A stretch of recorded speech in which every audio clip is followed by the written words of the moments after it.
Yesaya tieduasa nwotwe. Nanu mu no Hezekiah yare owuyare na Amos ba odiifo Yesaya ba ne nchen beka kire no se Awurade sie nie hye wo fie nsamanse na wori bewu na wori nyankwa. Ena Hezekiah dane nani kire ofasuo na obo Awurade mpaye se Awo Awurade kai se de mananti wanim nukware mu ni akoma edi mu na maya de ye wani so. Na Hezekiah sun esu kese ena Awurade asem ba Yesaya nchen se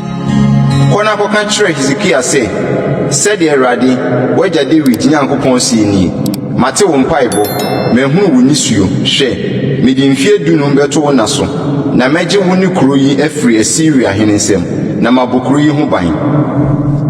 na yenya wo Awurade nsem senkyerene se Awurade beye ade a waka no hwe meresane owiadon susunsum a owiama no sane Ahas owiadon so no mama no akọ akire nchichemu du na owiasane na chi owiadon no so nchichemu du a asane dada no Juda hene Hezekiah nsem a oyareye na onya ne yade mu nkwa no otwereye nie Me die me kan se me namu kom yemu na mereko asamando aboboa no origi me nsem me fie nkae me se merehunu ya bio wo atiasefo asase so merehunu nipa bio wona wati wiase no mu wayi metena bia manu atu afiri me ho kọ se odwanhwefo ntomadan me bobọ me nkwa se otomanwenfo anka orebetwa me afiri asadua ni mu uriwie me dakro adesae mejojo me ho mikosi anopa obubu mi nompe nyina se jata uriwie me dakro adesae misi apini se asumfra katachi se asukonkon midi abobo se aburuburo maniwa ye samo hwe osoro se Awurade me ho kire me dima me minka sen waka kire me na wayo menanti ko mu minkwamfie nyina me kra ayre ho no nti o Awurade eno so na nipa nam tenase na enu nkuto mu na me honhom nkwawo ene na ma me ho nsane na ma me nyankwa